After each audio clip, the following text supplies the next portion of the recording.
Hello everyone, आज हम करने वाले हैं क्लास 9 के चैप्टर नंबर 2 के एक्सरसाइज 2.1 का क्वेश्चन नंबर 3। क्वेश्चन में क्या लिखा है, give one example each of a binomial degree 35 and a monomial of degree 100। इतना याद रखिएगा, क्वेश्चन के अंदर हमें समझना है बस लिखा क्या है, बाइनोमियल एंड मोनोमियल। बाइनोमियल का मतलब क्या होता है, बाइनोमियल का मतलब होता है टू टर्म्स। कितनी टर्म्स? Two terms. जैसे मैंने लिखा, मान लीजिए x की पावर 3 प्लस x, कितनी टर्म्स है? दो टर्म्स है। यस और नो? मैंने लिखा, मान लीजिए y की पावर 2 प्लस y, दो टर्म्स है। जी हाँ, तो बाइनोमियल है।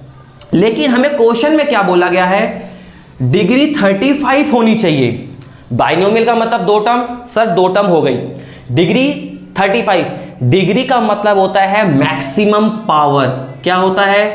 मैक्सिमम पावर उस पॉलिनोमियल, मैक्सिमम पावर।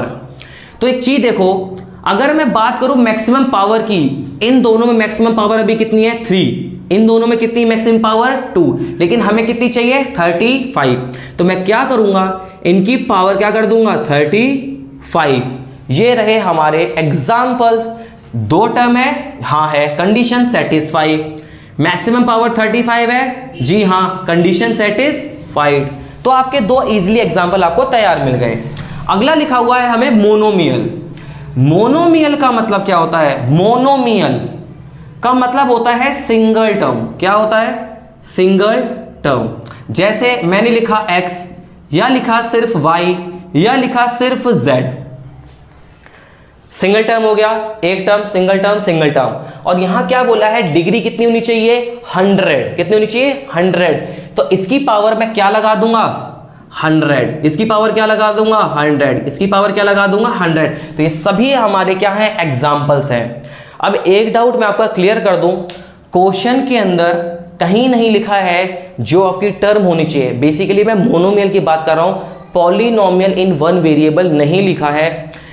लेकिन फिर भी मैंने एक ही प्रकार का वेरिएबल लिया है। अगर क्वेश्चन में नहीं लिया है, बताया गया है, तो आप दो वेरिएबल का भी इस्तेमाल कर सकते हैं। लेकिन वो फिर किस में आ जाएगा? पॉलिनोमियल इन टू वेरिएबल में आएगा। बट मैं सजेस्ट करूंगा कि आप वन वेरिएबल के हिसाब से ही चले तो ज्यादा ठीक रहेगा, क्योंकि बुक के अंदर वन वेरिएबल के ही बारे में टॉपिक दिया हुआ है। अगर इन क्वेश्चंस में कोई भी डाउट हो या आपको कोई चीज समझ नहीं आई हो तो आप मुझसे कमेंट करके पूछ सकते हैं। आज के लिए सिर्फ इतना ही।